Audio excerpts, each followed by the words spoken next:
안녕하세요. 수학 1 디딤 영상 31차 시 등비수열의 합 내용 시작하도록 하겠습니다.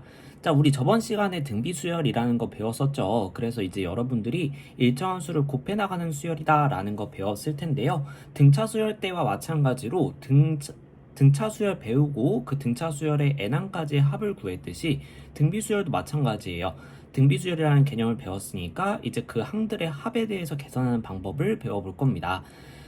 이제 같이 한번 시작을 해보도록 하죠. 자, 먼저 등비수열의 합 부분 같이 볼 텐데요. 선생님이랑 먼저 공식부터 같이 살펴본 다음에 이 공식이 어떻게 나오는지 확인해 보도록 하겠습니다. 자, 일단 등비수열의 합 공식은 두 가지로 나눠져요. 보면 공비의 범위가 공비가 1일 때와 1이 아닐 때 이렇게 나오게 되는데 요건 아마 증명 과정에서 여러분들이 살펴보게 될 겁니다. 우리가 주로 보게 되는 케이스는 공비가 1이 아닌 케이스입니다. 자, 이때 똑같은 식이긴 한데 R이 1보다 클 때이냐 아니면 R이 1보다 작을 때이냐 요 때에 따라서 부호를 좀 더 우리가 쉽게 나중에 다시 부호를 바꿔주는 일이 없도록 약간 형태를 바꿔서 적용을 하게 되는데요. 공비가 1보다 작을 경우에는 보통 우리가 분모를 1-R 이런 식으로 설정을 해주게 됩니다. 그래서 1-R분의 첫 항, 그 다음에 1-R의 n제곱 이런 형태로 우리가 등비수열의 합 공식을 얻어낼 수가 있게 됩니다. 요거 좀 이따가 같이 확인해 보고요. 자, 여기에서 이제 양변에 R값이 만약에 1보다 커지게 된다면 그럼 1-R도 음수가 되고 여기도 음수가 되는 케이스들이 종종 등장을 한단 말이죠. 그래서 마이너스 나중에 또 처리해주기 귀찮으니까 아예 일단 공식을 기억할 때부터 여기에 둘 다 분모 분자의 마이너스 1씩을 곱해서 바꿔주는 작업을 취하게 됩니다. 그래서 R-1분의 첫째 항 R의 n제곱 마이너스 1 이런 형태로도 우리가 바꿔 쓸 수 있는데 보통 공비의 값에 따라서 두 형태를 여러분들이 자유롭게 활용하게 된다. 만약에 나는 헷갈려요. 나 두 개 못 외우겠어. 이렇게 하는 사람은 한 개만 제대로 외우셔도 되겠고요. 이 공식이 어떻게 등장하게 되는지 살펴보도록 하겠습니다. 그 전에 R값이 1일 경우 요때는 되게 쉬울 거거든요. NA 이런 식으로 나오게 되는데 이것도 한번 여러분들이 직접 나열해 보시면 금방 확인할 수 있을 겁니다. 같이 한번 볼게요. 자, 우리가 SN이라고 하는 것은 첫째 항부터 n번째 항까지 쭈루룩 나열해서 그걸 더한 거라고 했었어요. 그쵸? 기억나시죠? 그래서 등차 수열 때처럼 SN이라고 하는 것은 우리가 A1 더하기 A2 더하기 A3 더하기 쭉 해서 AN-1 더하기 AN 이렇게 하는 거라고 생각을 해볼게요. 근데 여기서 첫째 항이 A고 공비가 R인 등비수열이라고 했기 때문에 우리는 일반항 공식 외웠다. 그쵸? 우리 저번 시간에 뭐라고 외웠죠? A 곱하기 R의 n-1제곱이다 이렇게 기억을 하고 있잖아요. 그쵸? 그래서 이 공식에 따라서 각각의 항들을 쫙 계산을 해볼게요. 그러면 SN이라고 하는 건 어떤 식이 나오게 되냐면 A 더하기 A2는 AR 그 다음에 A3는 AR의 제곱 자 이렇게 해서 AN-1은 AR의 n-2제곱 그 다음에 AN은 AR의 n-1제곱 이렇게 나오게 될 텐데 이걸 계산하는 방법에 대해서 보는 거예요. 자, 근데 이걸 그냥 깡으로 계산하기는 상당히 어려워 보이고요. 그래서 아이디어를 좀 내볼 겁니다. 여기에서 어떤 아이디어를 취할 거냐면 만약에 R이 1이 아니라고 한다면 그때 여러분들이 이제 RSN이라고 하는 걸 한번 생각해 보려고 그래요. 그러니까 저 SN이라고 하는 식에다가 R을 곱해 보겠다라는 거죠. 자, 그럼 여기 전체에다가 지금 곱하기 R이 들어가게 되는데 이렇게 다항식 곱하기 어떤 식 이렇게 하게 되면 우리가 분배 법칙이라는 걸 사용할 수 있잖아요. 그래서 R을 각 항마다 싹 다 분배를 시켜줄 겁니다. 그럼 어떤 결과가 나오냐면 A에도 R이 곱해지고 여기에도 R이 곱해지니까 AR이 제곱이 되고 이쪽에도 R이 곱해지고 이런 식으로 작업을 취하게 될 거란 말이에요. 그럼 뭔가 윗식이랑 비슷하면서도 살짝 다른 식이 나오게 됩니다. 그래서 한번 항이 계속 반복될 것 같은 느낌이 드니까 형태를 맞춰서 위아래로 좀 나열을 해보도록 하죠. 그러면 처음에 A라고 하는 항이 R이 곱해지니까 AR이 된단 말이죠. 그거를 우리가 이쪽에 AR이 있으니까 아래쪽에다가 적어보자 라는 거죠. 그래서 여기에다가 AR 이렇게 적어주고 그러니까 A가 이렇게 바뀐 거죠. 자, 그 다음에 AR도 마찬가지로 R이 곱해지니까 AR 제곱이 될 겁니다. 이런 식으로 계속 바뀌게 될 텐데 그러면 분명히 여기 점점점에 생략되어 있는 a r의 n-세제곱이 이제 또 r이 곱해지게 되면서 a r의 n-2제곱 이렇게 바뀔 것이고, a r의 n-2제곱은 r이 곱해지니까 a r의 n-1제곱, 마지막으로 a r의 n-1제곱은 a r의 n제곱 이렇게 정리가 될 겁니다. 지금 보시면 위아래로 똑같은 식들이 나열이 되어 있는 것을 볼 수가 있어요. 그래서 이 중간에 있는 거 싹 다 날려버릴 수도 있겠는데, 어떻게 하면? 두 식을 빼보면, 그쵸? 자, 그래서 두 식을 빼볼 겁니다. 이렇게 빼보게 되면 Sn 빼기 RSN, Sn이라고 하는 공통인수가 있으니까 그걸 묶어줬을 때 1-RSN 이렇게 묶이게 되고요. 이쪽 가운데에 있던 긴 식들은 싹 다 사라지게 될 거예요. 그래서 남는 거는 결과적으로 A에다가 빼기 AR의 N제곱 이렇게 나오게 될 겁니다. 공통인수 A 있으니까 A로 묶어줄게요. 그러면 A 곱하기 1-R의 N제곱 이렇게 정리가 되고요. 양변에 1-R이라고 하는 것을 나눠주게 된다면 우리가 원하는 SN을 구해줄 수 있을 것이다. 자, 그래서 1-R로 나눠줬을 때 1-R분의 A 곱하기 1-R의 N제곱이라는 형태를 얻어낼 수 있게 되겠고요. 요게 바로 요 형태라고 보시면 되겠습니다. 자, 근데 아까 말했듯이 1-R이 음수가 되는 케이스들도 종종 등장을 하기 때문에 분모 분자에다가 똑같이 -1식을 한번 곱해서 정리를 해주게 된다면, 그럼 분모는 R-1로 바뀌게 되겠죠? 그 다음에 이 -1을 이 괄호에 있는 것에다가 분배를 시켜준다라고 생각하면 A배의 R의 N제곱 -1 이런 형태로도 바꿨을 수 있게 되겠습니다.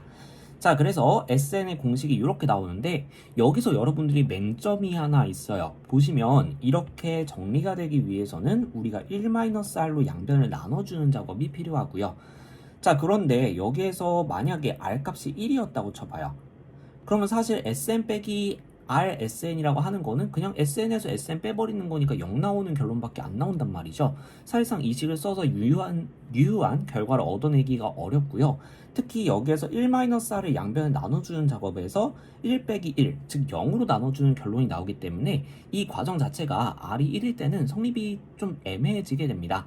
그래서 우리가 N이 1일 때는 R이 1일 때는 따로 생각해 줄 거예요. 자, 만약에 R이 1이었다면 그러면 SN이라고 하는 걸 생각해 봤을 때 결과적으로 AN이라고 하는 것은 A 곱하기 1의 N제곱 이렇게 되니까 첫째 항과 계속 같아진단 말이죠. 생각해 보세요. 첫째 항 A가 있어요. 거기에다가 1 곱할 거야? 또 A죠.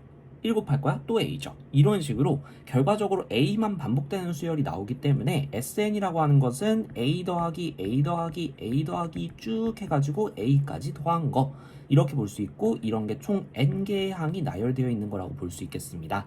그래서 요거를 곱셈을 이용해서 정리해주면 간단하게 정리가 되겠죠. 그래서 NA 이런 식으로 정리가 된다. 그래서 공비가 1일 때는 여러분들이 NA 이런 식으로 나열해서 생각하는 게 훨씬 쉽고요. 그 다음에 공비가 1이 아닌 케이스에서는 여러분들이 공식을 이용하셔서 정리를 하시는 게 편하겠다라는 거죠.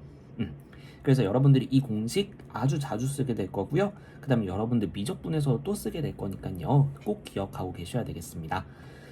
자, 그러면 이제 등비수열의 합공식을 조금 더 분석을 해볼까 하는데요. 자, SN 공식 한 번만 더 써볼게요. SN이라고 하는 거 아까 봤듯이 1-R분의 A 곱하기 1-R의 N제곱 이런 식으로 정리가 된다라고 했어요. 근데 이걸 좀만 더 전개를 해볼게요. 그러면 1-R분의 라고 하는 것은 1-R분의 1이 곱해졌다라고 볼 수 있겠고, 이쪽 A 1-R의 N제곱을 전개를 해보면 A-AR의 N제곱 이렇게 전개가 되겠죠. 그래서 1-R분의 1을 분배시켜준다면 1-R분의 A 마이너스 1-R분의 AR의 N제곱 이런 식으로 정리가 되는 것을 볼 수가 있습니다. 자, 지금 특징을 한번 보시면요. 이쪽에 있는 A 1-R분의 A, 이쪽에 있는 1-R분의 A 똑같은 값을 가진다라는 것을 볼 수가 있어요. 그래서 만약에 이것을 어쨌든 숫자니까 그냥 하나의 숫자 P라고 보게 된다면 등비수열의 합 SN이라고 하는 것은 R이 1이 아닌 경우에는 P 빼기 PR의 N제곱 이런 형태를 취하게 된다. 그래서 여러분들이 합 형태를 봤을 때 이런 식으로 뭔가 상수항과 R의 n제곱의 개수가 같으면서 이런 형태로 정리가 되더라 라고 하면 공비 R인 등비수열의 합이구나 라고 빠르게 찾아주시는 것도 어느 정도는 가능해요. 자주 사용되진 않지만. 자, 그럼 만약에 PR의 n제곱 마이너스 Q 이런 식으로 상수가 달라요. 이럴 경우에는 어떻게 될까? 라는 거 한번 살펴보도록 하겠습니다. 우리 합을 할 때 일반항 구하는 공식 알고 계시죠?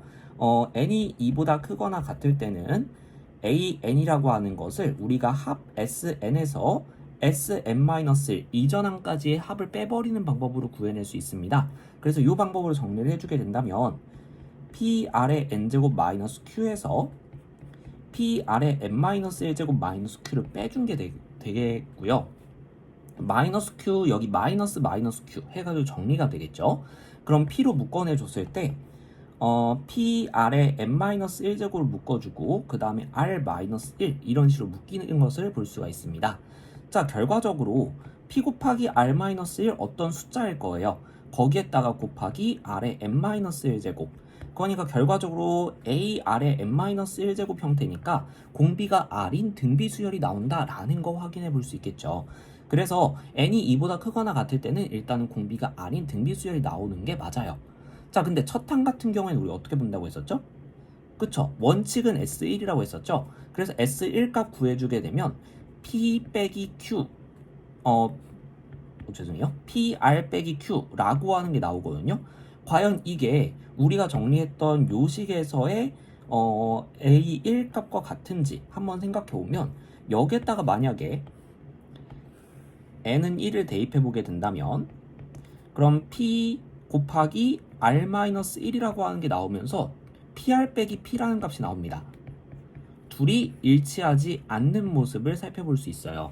그래서 만약에 여기서 보는 것처럼 P와 Q 이렇게 상수가 서로 다른 꼴이 나오게 된다면 여러분들이 첫째 항은 규칙에서 벗어나 있고 두 번째 항부터 등비수열이구나 라는 것도 생각해 보실 수 있겠습니다. 이렇게 한번 좀 분석을 해봤어요. 오늘의 개념은 여기까지고요. 프롤로그는 여기까지입니다.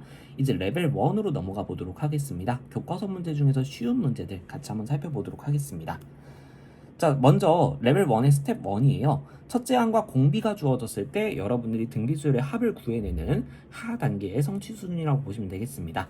자, 문제 볼게요. 다음을 구하시오 라고 했는데 첫째 항 3분의 2, 공비 3분의 1 이렇게 알려줬고 첫째 항부터 다섯 번째 항까지 구해봐라, 합을 구해봐라 이렇게 나왔어요. 그러면 여러분들이 이제 공식을 떠올려서 그 계산을 해줘야 되겠죠. 지금 공비값이 3분의 1, 1보다 작은 값이니까 우리가 부호 나중에 바꿔주는 작업을 조금 줄이기 위해서라도 1-R 이 형태의 공식으로 사용을 해보도록 하겠습니다. 자, 그래서 이제 여러분들 한번 기억해 보세요. 잠깐 일시정지 누르시고 한번 공식 읊어보세요. 자, 떠오르셨습니까? SN 공식은 어떻게 나오냐면 1-R분의 A 곱하기 1-R의 n제곱 이렇게 나온다라고 했어요. 근데 지금 문제 상황 보게 되면 A 첫째 항이죠. 그게 지금 3분의 2라고 주어진 거고요. R 공비죠. 3분의 1이라고 주어진 거고 다섯 번째까지 연속으로 더하는 거니까 n은 5인 상황이라고 보시면 되겠습니다. 자, 그래서 넣어서 정리해주게 된다면 SO라고 하는 것은 1 빼기 3분의 1분의 3분의 2 곱하기 1 마이너스 3분의 1의 다섯 제곱 이렇게 볼 수가 있어요. 자, 근데 이쪽 분모에는 1 빼기 3분의 1 계산해주면 3분의 2 나오죠?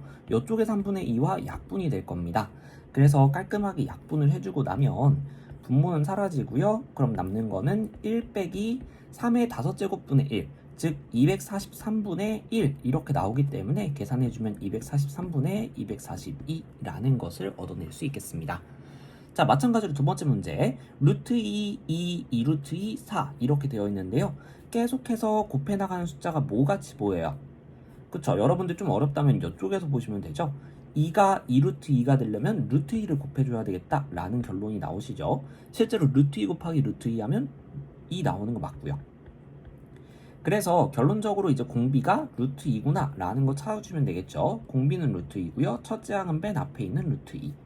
그 다음에 n값 지금 보면 첫째 항부터 몇 행까지? 10항까지 더하라고 했으니까 n값이 10인 상황이다 라고 보시면 되겠습니다. 자, 그래서 공식 떠올려 볼게요. 공식 지금은 r값이 루트 2, 1보다 큰 값이죠. 그래서 이번에는 r-1의 형태로 한번 써볼게요. r-1 곱하기 a r의 n제곱 마이너스 1 이렇게 나오기 때문에 여기에다가 차근차근 넣어보도록 하겠습니다. 자, 그래서 S10이라고 하는 것은 루트 2 빼기 1분의 첫째 항 루트 2 루트 2의 10제곱 마이너스 1 이렇게 정리가 되겠죠. 그래서 루트 2 마이너스 1분의 루트 2 곱하기 루트 2의 10제곱은 2의 5제곱 이렇게 정리가 될 테니까 32가 나올 거예요.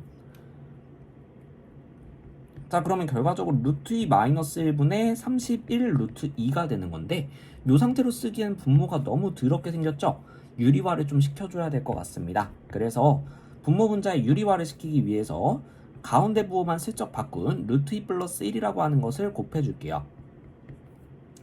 그러면 분모는 앞에 거 제곱 빼기 뒤에 거 제곱이라는 합차 공식으로 정리가 되니까 2-1 해서 깔끔하게 사라질 겁니다. 그래서 결론적으로 31 루트 2 곱하기 루트 2 플러스 1 이렇게 나오게 되거든요. 근데 이 루트 2만 한번 마지막으로 분배시켜서 좀 앞에 숫자를 좀 깔끔하게 정리해 줄게요. 그러면 31 곱하기 2 더하기 루트 2 이렇게 정리가 되겠습니다. 요거 전개해서 62 더하기 31 루트 2 이렇게 쓰셔도 상관없고요. 요렇게 31 묶어 써주셔도 아무 문제 없겠습니다. 자, 이렇게 스텝 1 문제 한번 풀어봤고요. 스텝 2로 넘어가 볼게요. 이번에는 반대로 합들이 주어져 있고 그 두 개의 합을 이용해서 여러분들이 등비수열의 정보들, 다시 말하면 첫째 항과 공비를 찾아내는 작업이라고 보시면 되겠습니다. 문제 읽어볼게요. 첫째 항부터 제3항까지의 합, 즉 S3이라고 하는 것이 14로 주어진 상황이고요. 첫째 항부터 제6항까지, 그러니까 S6이라고 하는 게 126이라고 주어진 상황이에요. 자, 그래서 이제 우리가 첫째 항과 공비를 구해내야 되니까 그것들을 각각 문자로 설정을 해볼 겁니다. 통상적으로 많이 쓰는 방식대로 첫째 항을 A, 공비를 R 이렇게 설정을 해보도록 하죠.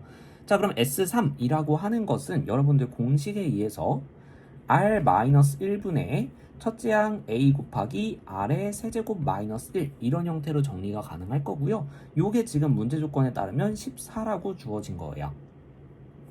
마찬가지로 S6이라고 하는 것은 R-1분의 A 곱하기 R의 6제곱 마이너스 1 이렇게 공식으로 쓸 수 있겠고 얘가 126이 되겠습니다. 자, 공식 바로바로 적용할 수 있도록 여러분들 기억하시고 연습하셔야 돼요. 지금 선생님은 설명 시간 좀 줄이기 위해서 바로바로 갑니다. 자, 그러면 이제 여러분들이 요 두식 문자 보시면 R, A 두 개 모르죠? 그리고 식 두 개죠. 그러니까 분명히 연립해서 값을 구할 수 있어요. 근데 여기서 여러분들이 이 식 어떻게 연립해요? 이런 생각이 드실 수도 있습니다. 항상 등비수열의 합 같은 경우에는 계산이 좀 편리하게 나와주는 경우들이 많아요.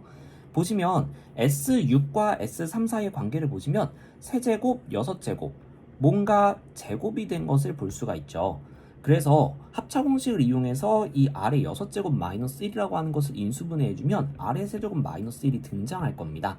그래서 S6이라고 하는 R-1분의 A의 R의 6제곱 마이너스 1이라고 하는 거에서 분자를 좀 인수분해를 해볼게요. 그러면 합차로 쪼개지니까 R의 세제곱 플러스 1, R의 세제곱 마이너스 1로 쪼개질 겁니다. 요게 지금 126인데요. 자, 선생님이 형광펜으로 칠하는 요 R-1 분의 A 곱하기 R의 세제곱 마이너스 1이라고 하는 게 지금 여기에서 보이는 요 식이고요. 그게 14라고 주어진 거거든요. 자, 그래서 결과적으로 14 곱하기 R의 세제곱 플러스 1이라고 하는 것이 지금 126으로 주어진 상황이라고 보시면 되겠고요. 약분이 됩니다. 14와 126 약분해 주시면 9로 약분된다라는 것을 보실 수 있을 거예요. 자, 그럼 R의 세제곱 플러스 1이 9니까 1 넘겨주면 R의 세제곱은 8 이렇게 나오게 되겠고요. 여기서 실수값은 R은 2만 나온다 라고 보실 수 있겠습니다.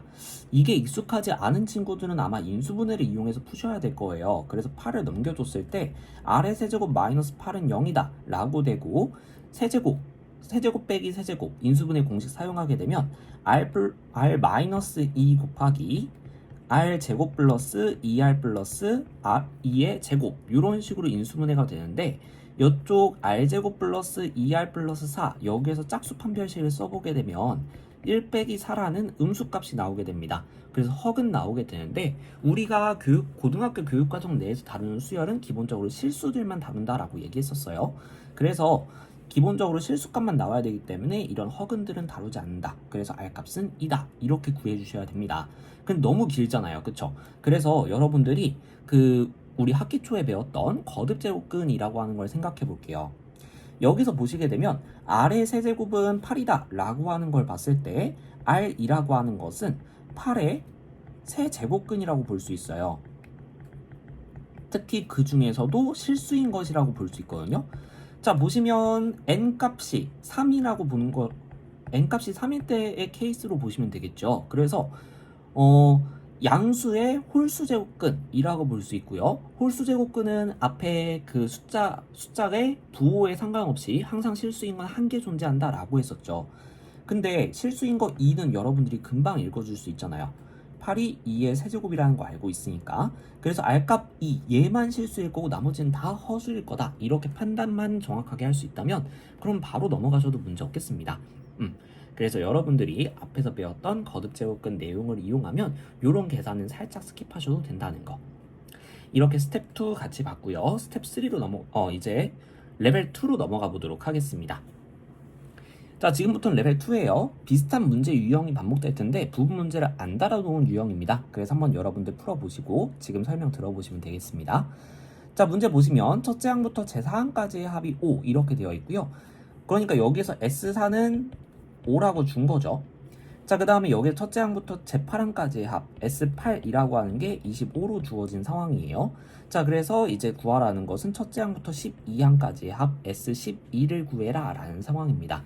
그러려면 여러분들이 일단 A랑 R 값을 구해주는 게 필요하겠네요. 자, 그러면 한번 구해야 될 것부터 먼저 표현을 해볼게요. 지금 아까 봤듯이 우리가 구해야 될 거는 S12입니다. 만약에 첫째 항을 A라고 하고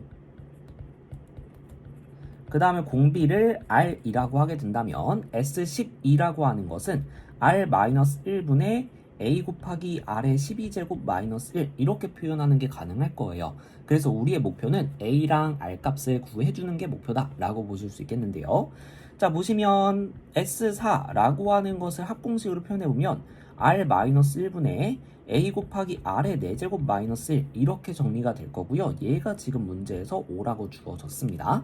자, 그리고 S8이라고 하는 것도 R-1분의 A 곱하기 R의 8제곱 마이너스 1 이렇게 정리되는데 얘가 25라고 주어진 거예요. 아까랑 좀 유사하죠? 지금 R의 4제곱을 제곱하면 R의 8제곱이 된단 말이죠. 그래서 합차공식을 해보게 되면 요 R의 8제곱 마이너스 1을 합차공식으로 쪼개보게 되면 분명히 저 위에 있는 R의 4제곱이 등장을 할 것이다. 합차공식으로 인수분해 해볼게요. R-1분의 A 곱하기 R의 4제곱 플러스 1, R의 4제곱 마이너스 1 요게 지금 25 이렇게 주어진 거고 선생님이 형광펜으로 칠하는 R-1분의 A 곱하기 R의 4제곱 마이너스 1 이라고 하는 것이 지금 5라고 주어진 상황인 거죠. 자, 그래서 5배의 R의 4제곱 플러스 1이 25다 라는 식으로 바꿔볼 수 있고요. 5랑 25 약분해주면 5가 나오기 때문에 R의 4제곱은 4입니다. 자, 여기까지 구했어요. 지금 보시면 여기에서 선생님 R값 구하니까 4제곱근 4 해가지고 너무 복잡하게 나오는 것 같은데요 라고 하는 친구들 있을 수도 있어요. 그래서 일단은 두 가지 방법을 보여드릴게요. 일단 첫 번째, 여기서 R값을 구해보는 겁니다. 자, 그럼 R은 지금 봤을 때 지금 짝수 제곱근이기 때문에 두 개가 나올 거예요. 그래서 플러스 마이너스 루트 2라고 하는 두 개의 실수값이 저 R의 4제곱은 4라는 관계식을 만족시키는 것을 볼 수가 있습니다. 자, 그러면 여러분들이 두 개의 식을 다 구해야 되는 거잖아요. 이거 어떻게 해요? 라고 생각할 수 있어요. 일단 넣어보시면 아마 정리는 될 겁니다. 자, 근데 지금 요 방식은 사실 조금 두 가지 케이스가 나오는 상황이다 보니까 약간 비효율적이에요. 그래서 이번에는 선생님은 좀 다른 풀이를 가보도록 하겠습니다. 어차피 우리 R의 4제곱 값은 확실하게 알고 있잖아요. 그쵸? 다시 말하면 사실은 R의 제곱값도 확실하게는 몰라요. 플러스 마이너스 또 나오기 때문에 이 4제곱이라는 단위를 최대한 한번 써보고 싶습니다. 그런 상황에서 R의 12제곱 마이너스 1이라고 하는 것을 R의 4제곱과 관련지어 생각을 해보면 R의 4제곱에 세제곱 빼기 1 이렇게 볼 수 있단 말이죠. 그리고 1은 1의 세제곱으로 볼 수 있으니까 세제곱 빼기 세제곱의 인수분해 공식을 한번 사용해 볼 수 있어요. 한번 써볼게요. 자, 그럼 S12라고 하는 것은 R-1분의 A 곱하기 R의 4제곱 마이너스 1 곱하기 R의 4제곱의 제곱 이렇게 되니까 8제곱 플러스 R의 4제곱 플러스 1 이렇게 인수분해가 될 겁니다. 자, 우리가 R의 4제곱의 값을 알고 있기 때문에 얘도 구할 수 있고 얘도 구할 수 있어요. 그리고 지금 보시는 R-1분의 A R의 4제곱 마이너스 1이라고 하는 건 사실상 S4의 값이었단 말이죠. 요거란 말이죠. 자, 그래서 요건 통째로 5로 바꿨을 수 있어요. 자, 그러면 S12라고 하는 것은 5 곱하기 R의 4제곱의 제곱이니까 16 더하기 4 더하기 1 이렇게 해서 5 곱하기 21로 모아서 105다 이렇게 깔끔하게 계산하는 방법도 있습니다. 자, 등비수열학 같은 경우에는 지수법 뭐라고 해야 될까요? 지수가 큰 것들이 자주 등장하기 때문에 여러분들이 좀 이전에 배웠던 인수분해 공식이라든가 아니면 지수법칙 이런 것들을 이용해서 계산할 수 있는 값들로 주로 주려고 노력을 해요. 그래서 여러분들이 그 점을 생각하셔서 무작정 R값 딱 똑바로 구해야 돼 이런 식으로 강박을 가지지 말고 우리가 값을 확정 지을 수 있는 최소 단위만 구해놓고 구해야 될 것이 어떤 것인지 그것을 우리가 알고 있는 값으로 표현하면 어떻게 될 것인지 이걸 고민해 보는 게 계산을 효율적으로 하는데 더 도움이 많이 될 겁니다. 기억해 두시길 바라겠고요. 스텝 2로 넘어가 보죠. 자, 이제 스텝 2 같은 경우에는 등비수열의 실생활 활용이거든요. 등비수열의 실생활 활용에 이제 이자 계산법이 주로 등장을 하게 돼요. 그래서 원금이라는 게 있고요. 우리가 은행에 넣어놓은 원래 금액, 원금이라는 게 있고 그 원금이 시간이 지나면 그 가치를 보상해주기 위해서 이자라고 하는 것을 붙이게 돼요. 자, 그래서 원금과 이자, 이자가 원리거든요. 그래서 비율이라는 뜻으로 리 이렇게 되거든요. 그래서 원리, 원금과 이자의 합계 해서 원리합계라고 부르는 내용이 이제 등장을 합니다. 자, 그래서 원리합계라고 하는 것은 원금과 이자의 합계다라고 생각을 해주시면 되겠는데요. 이것이 보통 여러분들 예금과 적금을 계산할 때 사용이 되게 됩니다. 예금 같은 경우엔 여러분들이 등비 수열 개념을 활용하는 거라고 보면 되겠고요. 적금이라고 하는 거, 이제 일정 금액씩 매달 넣는 거 같은 경우에는 그 금액별로 따로따로 이렇게 이자가 적용이 되거든요. 그래서 그거 같은 경우에는 그 적금의 총 금액을 계산할 때는 등비 수열의 합 공식이 사용되게 됩니다. 그 적금의 케이스는 우리 레벨 3에서 같이 살펴보도록 하고요. 지금은 그 적금을 하기 전에 먼저 예금, 일정한 금액을 넣어놨을 때 나중에 찾게 되는 금액을 우리가 확인하는 방법을 좀 확인해 보도록 할게요. 자, 그래서 원리합계라고 하는 건 아까 설명했듯이 원금과 이자의 합계, 그래서 시간이 지났을 때 은행에서 우리가 찾아가게 되는 돈 전체 금액을 나타내게 되고요. 자, 이자를 매기는 방식이 크게 단리와 복리라는 방식이 있어요. 이것도 용어는 좀 알고 있어야 되기 때문에 설명을 해드리도록 하겠습니다. 자, 단리라고 하는 건 뭐냐면요. 이율이 딱 정해지면 그거에 따라서 이자를 아예 처음부터 딱 결정을 해버리는 거예요. 그래서 원금은 원금대로, 이자는 이자대로 이렇게 계산하는 게 단리 방식인데요. 예시를 통해서 설명을 드릴게요. 자, 2년간 100만 원을 5% 이율의 단리 방식으로 예치를 하고 이자를 매년 말 지급하는 방식으로 해보겠다라고 되어 있어요. 자, 그러면 매년 말 이자를 지급하기로 했기 때문에 2년이 지나게 되면 이자는 총 2번 지급이 될 겁니다. 자, 근데 어떻게 되냐면요. 자, 지금 100만 원 원금이 있어요. 그거에 대해서 연이율 5%라고 하는 건 뭐냐면 이자를 이 원금의 5%만큼 주겠다라고 약속을 하는 거거든요.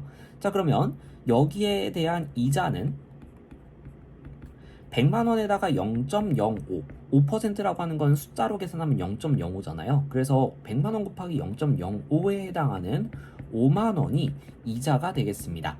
자, 근데 이 이자가 5만 원 이렇게 했을 때 5만 원이 가산되는 걸로 생각하는 게 아니라 그냥 이자 5만 원 따로야 이렇게 생각하는 겁니다. 그래서 원금은 여전히 100만 원이에요. 자, 그럼 우리가 2년 뒤에도 똑같이 연이율 5%라고 한다면 이 두 번째 이자 또한 아까 계산한 방법대로 이자는 5만 원 그대로 들어갈 겁니다. 그럼 우리가 2년이 지났을 때 원금 100만 원, 1년 차 이자 5만 원, 2년 차 이자 5만 원 해가지고 100만 원 더하기 5만 원 더하기 5만 원, 총 110만 원을 가져가는 방식으로 계산하는 게 단리예요. 자, 근데 실제로 우리가 이러한 단리 방식으로 적용되는 예금은 많이 없거든요. 실제로는 이제 복리라는 방식을 취하게 되는데, 이 복리라고 하는 개념은 뭐냐면요, 원금을 산정할 때마다, 그러니까 이자를 매길 때마다 그때 원금은 이자 더하기 그 사이에 발생한 이자, 이걸 합쳐서 새로운 원금으로 보는 방식을 우리는 복리라고 불러요. 자, 그러면 원래 원금이 만약에 이렇게 있었어요. 1년이 지나가니까 이 원금에다가 이자가 어느 정도 붙었어요. 자, 다음번에 계산할 때는 이거 전체, 요 전체를 전부 다 원금으로 계산을 해서 여기에다가 이자를 붙이겠다라는 겁니다. 자, 그러면 주어진 상황을 한번 다시 생각을 해봤을 때 이렇게 붙었단 말이죠. 자, 그럼 여기에서 다음번에 이자가 붙을 때는 어떤 현상이 발생을 하냐면, 여기 이 조그만 이자 있죠. 위에 붙은 이 조그만 이자 또한 원금으로 계산되기 때문에 이 이자에 대한 이자가 추가로 더 붙는 모습을 보는 거예요. 그래서 큰 거에 대한 이자 요만큼이 추가로 붙고, 요 원래 있었던 동그라미에 대한 이자 조그만 동그라미 요만큼이 더 붙는 상황이라고 보시면 되겠습니다. 자, 그러면 우리가 단리로 계산할 때는 원금은 계속해서 이 큰 동그라미 하나기 때문에 첫 번째 이자, 두 번째 이자 이렇게만 붙을 거예요. 하지만 복리로 계산을 하게 된다면 이자에 대한 이자 요것까지 추가로 붙기 때문에 금액이 훨씬 더 빨리 커지는 효과를 가지게 된다는 거죠. 자, 그래서 복리라고 하는 것은 이자 또한 다음에 이자를 산정할 때 원금으로 계산을 해서 이자를 두는 방식을 복리라고 한다. 그래서 이자에 대한 이자를 붙이는 방식이 복리다, 이렇게 생각을 해주시면 되겠는데요. 이 효과를 한번 살펴보도록 하죠. 자, 2년간 100만 원을 5% 연이율 방식, 연이율 아까랑 똑같죠. 여기까지 똑같은데 이번에는 복리 방식으로 하겠다라고 했어요. 그렇게 되면 자, 어떤 일이 발생하냐면, 일단 원금 100만 원이에요. 그러면 1년 후에는 어떤 일이 벌어지냐면 100만 원에다가 이자는 100만 원에 대한 5%죠. 그래서 0.05를 곱해준 금액이 되니까 이쪽이 이제 5만 원이 나오게 되고, 그러면 105만 원이라는 금액이 나오게 됩니다. 그러니까 여기까지는 똑같아요. 그쵸? 자, 근데 이제 2년 후에는 어떤 일이 벌어지느냐? 지금 보시면 이제 두 번째 이자는 여기에서 원금을 100만 원으로 계산하는 게 아니라 원금을 105만 원으로 계산을 하는 거예요. 그 다음에 거기에다가 이자를 5%를 붙이는 거죠.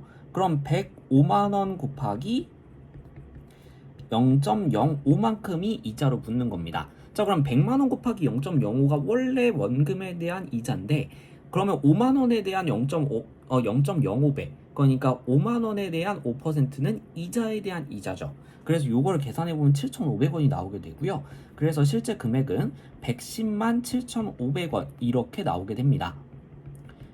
이렇게 생각하실 수도 있지만 지금은 고작 100만 원 가지고 한 거고요. 그 다음에 이게 지금 딱 2년만 계산을 한 거잖아요. 이게 만약에 더 해가 늘어나고 그 다음에 원금이 훨씬 커지게 되면 이 복리 효과는 엄청나게 커지게 됩니다. 그래서 여러분들이 실제로 단리 방식보다는 복리 방식이 여러분들이 돈을 맡길 때는 훨씬 유리하다. 그래서 그 복리의 효과가 매우 크다라는 걸 살펴보실 수 있을 거예요. 자, 그럼 이 복리를 계산하는 문제들을 우리가 한번 예시를 들어서 확인해 보도록 하겠습니다. 자, 원금 100만 원 연이율 5% 이렇게 했을 때 이번에 10년간 예금을 한번 해본다라고 했어요. 이때 10년 후에 원리합계를 계산해봐라 라고 했는데요. 자, 이거를 근데 우리가 아까처럼 원금 105만 원 이런 식으로 매번 계산해가면서 이자를 매기게 되면 여기 값이 너무 복잡해져요. 그래서 좀 규칙성을 한번 찾아보려고 합니다. 자, 그래서 1년 후의 방식을 이렇게 계산했을 때 아까랑 똑같이 이쪽 이자 계산해주면 5만 원이 나오기 때문에 100만 원에다가 5만 원 더하니까 105만 원이 나오는 건 맞아요. 근데 이렇게 너무 계산에 집착하지 않고 규칙을 찾아내기 위해서 이 100만 원이라고 하는 것을 한번 묶어서 정리를 한번 해볼게요. 그러면 100만이라고 하는 게 묶이게 되면서 원금, 지금 요 구조를 지금 너무 원금 이자 다 적어 놓으니까 헷갈린다면 이렇게 한번 다시 적어 볼게요. 이렇게 된 거거든요. 여기서 100만이라는 공통인수를 묶어내 준 거예요. 그럼 뒤에는 뭘로 묶이겠어요? 일단 요 100만 원이 묶이는 1 이렇게 나오게 되겠죠. 100만 원 묶이고 나니까. 그 다음에 뒤에는 0.05 이렇게 붙을 겁니다. 자, 그래서 이제 첫해 원리합계는 이렇게 나오는 건데 이것을 이제 원금으로 해서 2년차 이자를 계산한다는 거죠. 자, 그래서 2년째에는 원금이 100만 원 곱하기 1 더하기 0.05가 나온 것을 볼 수가 있습니다. 요거죠. 자, 그리고 이자는 여기에다가 0.05배를 한 거기 때문에 100만 곱하기 1 더하기 0.05에다가 0.05를 곱한 거라고 볼 수 있겠죠. 근데 보시면 이게 똑같이 공통인수로 붙어 있는 걸 볼 수 있으니까 묶어주게 된다면 100만 곱하기 1 더하기 0.05 묶어냈을 때 또다시 1 더하기 0.05라는 게 나오는 것을 볼 수가 있어요. 자, 그래서 요 1 더하기 0.05 두 번 있으니까 거듭제곱으로 정리를 해주게 되면 제곱 이렇게 정리를 해줄 수가 있게 되겠습니다.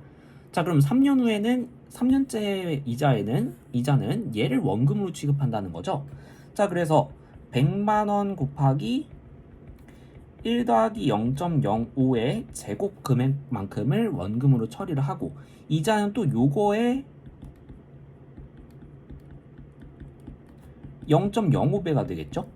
자, 그럼 마찬가지로 또 공통인수 원금만큼이 공통인수로 묶이게 되니까 100만 곱하기 1 더하기 0.05의 제곱 곱하기 1 더하기 0.05 뒤에 또 묶일 거니까 계산해줘도 세제곱이 될 겁니다. 자, 그럼 이제 뭔가 규칙성이 보이죠. 보시면 1년 후일 때 여기 1제곱이에요. 2년 후일 때 제곱이에요. 3년 후일 때 세제곱이에요. 자, 그러면 결과적으로 n년 후일 때는 어떻게 될까요? 그치, 지수가 n이 되겠죠. 자, 그래서 100만 곱하기 1 더하기 0.05의 n제곱 이렇게 정리가 될 거기 때문에 우리가 10년 후일 때는 100만 곱하기 1 더하기 0.05의 10제곱만큼의 금액이 되겠다라고 생각을 해볼 수 있겠습니다. 자, 요거를 이제 일반적인 공식으로 일반화를 한번 시켜볼게요. 원금이 A1이고 연이율이 R이라고 되어 있습니다. 그 다음에 1년마다 복리로 n년 동안 예금을 할 때 A의 n년 후에 원리합계를 계산하는 방법 보도록 하겠습니다. 마찬가지로 차근차근 구해가면서 규칙 찾아볼게요. 자, 1년 후에는 어떻게 될 거냐면 이자가 붙을 거예요. 그쵸? 원금 A1에다가 그 다음에 이자는 A에 대한 이자율을 곱해야 되겠죠? 그래서 AR 이렇게 들어가게 될 겁니다. 아까는 퍼센트 단위로 되어 있었기 때문에 0.05를 곱하는 걸로 갔지만 지금은 퍼센트라는 단위가 없잖아요. 그래서 그냥 R을 곱한 겁니다. 자, 그래서 A 더하기 AR 이렇게 되겠고 공통인수 A로 묶어주게 된다면 A 곱하기 1 더하기 R로 정리가 될 거예요. 자, 2년 후 같은 경우에는 원금이 A 더하기 1 더하기 R로 계산이 되고요. 그리고 여기에 대한 이자 원금의 R배가 되겠죠. 자, 그래서 A 곱하기 1 더하기 R이라고 하는 것이 공통인수로 묶이게 될 테니까 A 1 더하기 R 곱하기 1 더하기 R 이렇게 되니까 정리해주면 A 1 더하기 R의 제곱 이렇게 될 겁니다. 3년 후는 선생님 살짝 스킵해도 될까요? 위에서 봤던 거랑 똑같습니다. 자, 그래서 결론적으로 1년 후일 때 1제곱, 2년 후일 때 제곱 이렇게 되기 때문에 우리가 n년 후 상황을 보게 된다면 A 원금에다가 1 더하기 R의 n제곱이 곱해지는 형태를 보실 수 있겠습니다.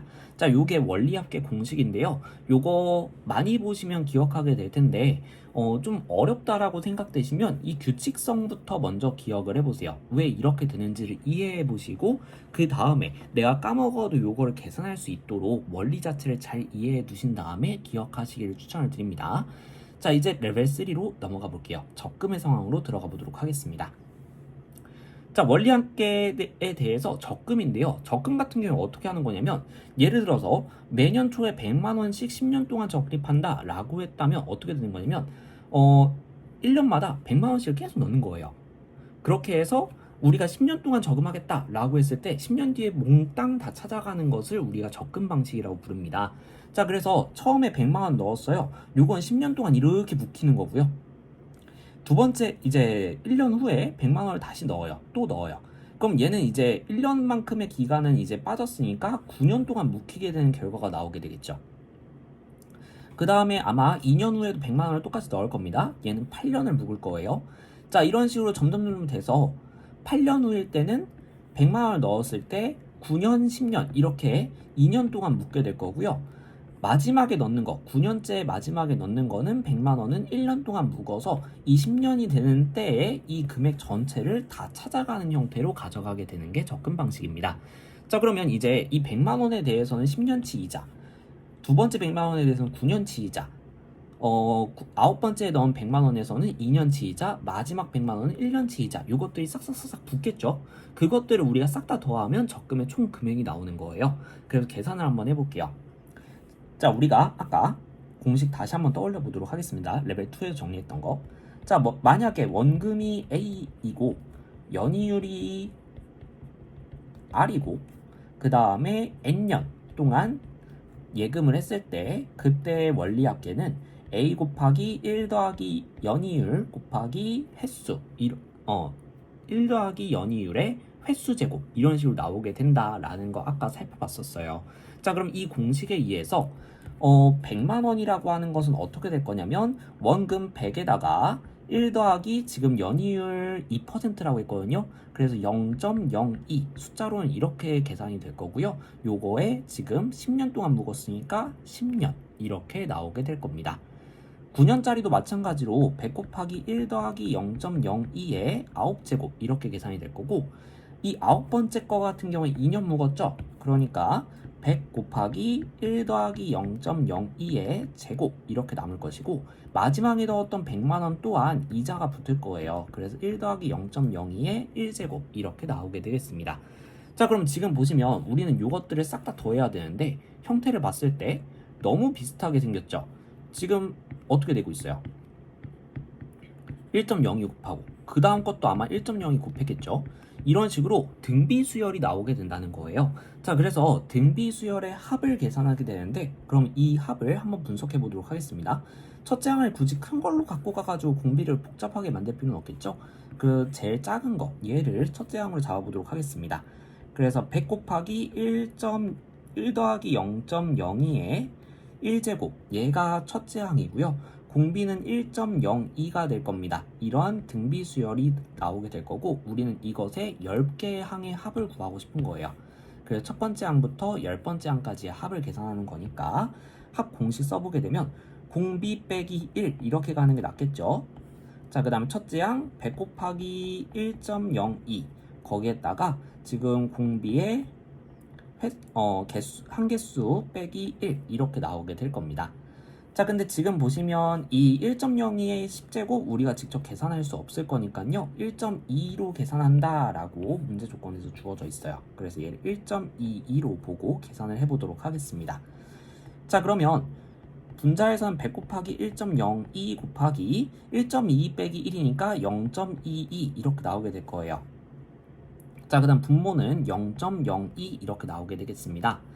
자, 그러면 분모에서 소수점 2칸 밀면서 분자에 있는 소수도 소수점 2칸 밀 수 있죠. 그 다음에 2랑 22 약분해주면 11 이렇게 약분이 되겠죠. 그럼 이제 분자만 계산해주면 돼요. 보시면 100 곱하기 100 곱하기 1.02 요거 계산해주면 그냥 102가 나올 겁니다. 그래서 102 곱하기 11이니까요. 여러분들이 계산해주면 1122 이런 결론이 나오게 될 겁니다. 그래서 1122만원 이렇게 나오게 된다. 자, 그럼 지금 생각해 봤을 때 우리가 100만원씩 10번 넣었단 말이죠. 총 1000만원 넣었는데 꺼내갈 땐 보니까 122만원이 추가로 붙어서 1122만원이 있다라는 거죠. 복리의 효과가 이렇게 큽니다. 자, 그래서 이렇게 스텝 1 문제 한번 계산해 봤는데 한 문제 더 볼게요. 이번에는 월 이율인데요. 월 이율도 계산하는 방법은 똑같아요. 그냥 이자를 지급하는 단위가 월이다 라고 보시면 되겠습니다. 자, 그래서 좀 더 숫자가 커지는 것밖에 없습니다. 딱 그거예요. 자, 보시면 월이율 0.2% 이렇게 됐으니까 사실상 R값 0.002라고 보시면 되겠죠. 자, 그리고 1개월마다 복리로 매월 초에 넣는다라고 매월 초에 24만원 10만원씩 24개월 동안 적립한다라고 합니다. 자, 여러분들 문제가 좀 더 세분화가 되면 말에 넣는지 초에 넣는지 요거에 따라서 살짝 달라지거든요. 그러니까 이자가 붙을 시간이 있는지 없는지 요게 조금 달라지는데 지금은 일단 조금 여러분들 원리학계에 친숙해져야 되니까 그냥 요 상황을 보도록 하죠. 여러분들이 이제 지금은 처음이니까 선생님이 이렇게 표를 좀 넣어놨는데 실제로 이런 표 없어도 여러분들이 직접 이 표를 그려가면서 계산할 수 있어야 되겠습니다. 선생님은 이 원리합계 공식을 따로 외우진 않아요. 그냥 이 표를 그려서 풀거든요. 그래서 여러분들이 공식 문제집에 정리되어 있다고 그걸 막 외우려고 하시면 원리합계가 어려워져요. 이 표만 정확하게 이해하시고 표를 매 상황마다 그릴 수 있게끔 이해를 해주시면 그럼 공식 안 외우고도 풀 수 있습니다. 자, 이제 볼게요. 자, 그러면 이제 매월 초에 넣는다고 했잖아요. 처음에 한번 넣었어. 1개월 후에 넣었어. 총 24번 넣어야 되니까 23개월 후째에 한 번 넣겠고 24개월 후에 싹 다 찾아가는 구조가 나오게 되겠죠. 자, 그러면 이 처음에 넣었던 10만 원은 1개월 후, 2개월 후 이런 식으로 돼서 24개월 후까지 가게 되면 1개월 후일 때 이자 한 번, 2개월 후일 때 이자 두 번 이런 식으로 됐으니까 24개월 후일 때는 24번 그 이자가 붙었을 겁니다. 자, 그래서 우리 아까 봤던 그 예금 공식에 의해서 10만원 곱하기 1 더하기 0.002에 24제곱 이렇게 이자가 붙을 거예요. 자, 두 번째 10만원 원금은 23개월 동안 묵히게 되면서 23번 이자가 붙게 되면서 10 곱하기 1 더하기 0.002에 23제곱 이렇게 나오게 될 겁니다. 자, 그리고 아래쪽에 보게 되면 우리가 직전 마지막에 넣는 걸 생각해보면 한 번 붙겠죠. 그래서 10 곱하기 1 더하기 0.02에 002에 한 번 이자 붙을 거고요. 그 위에 건 두 번 붙었겠죠 뭐. 자, 그래서 결론적으로 첫째 항이 10 곱하기 1.002이고 공비가 1.002이며 한개수가 24개인 등비수열의 합을 계산한 상황이라고 보시면 되겠으니 공식을 적용해보면 공비 빼기 1분의 첫째 항 10 곱하기 1.002 그 다음에 공비의 개수제곱 마이너스 1 이렇게 계산이 되겠죠. 자, 근데 1.002의 24제곱 1.05로 계산한다고 되어 있어요. 자, 그래서 계산을 해주게 되면 분모는 0.002 이렇게 나오겠고요. 분자는 10 곱하기 1.002 곱하기 0.05 이렇게 나오게 됩니다. 자, 그럼 소수점 분모 3칸 밀어주면서 분자에 있는 소수점도 3칸 뒤로 밀어주고요. 그러면 계산을 해줬을 때 일단은 2와 여기 1002 약분해 줄게요. 그럼 501 이렇게 약분이 될 겁니다. 자, 그리고 선생님은 좀 더 계산을 좀 편리하게 하기 위해서 10과 0.05 계산해줘서 0.5로 정리해 줄게요. 그럼 얘는 지금 보시면 501 곱하기 0.5 이렇게 나오는 거기 때문에 계산을 해주시게 되면 2505에다가 소수점 한 칸, 그래서 250.5만원, 즉 250만 5천원 이렇게 나오게 된다라는 걸 볼 수가 있죠. 자, 마찬가지로 우리는 10만원씩 24개월 넣었으니까 원금은 사실 240만원이거든요. 근데 지금 이자 10만 5천원이 붙은 상황이라고 보시면 되겠죠. 자, 그래서 이렇게 우리가 원리합계를 살펴봤는데요. 원리합계에 다양한 케이스가 있어요. 아까 말했듯이 선생님이 이제 적금을 하는 상황에서도 매년 초에 납입을 하느냐, 매년 말에 납입을 하느냐에 따라서 상황이 약간 다르게 전개됩니다. 자, 그래서 여러분들한테 추가 과제, 만약에 여러분들이 이 상황이 매년 말에 10만원씩 24개월 동안 적립하는 상황이었으면 어떻게 달라졌을까를 수학 노트에 정리를 하셔서 그래서 여러분들 패들릿에다가 업로드를 해보시면 그럼 선생님이 그걸 잘 반영해 보도록 하겠습니다. 자, 우리 이렇게 디딤 영상 봤는데요. 여러분들이 어려운 부분이 있었다면 반복해서 보시면서 꼭 복습하시길 바라겠고요. 수업 시간에 이 내용들 잘 정복해 보도록 하겠습니다. 수고 많으셨습니다.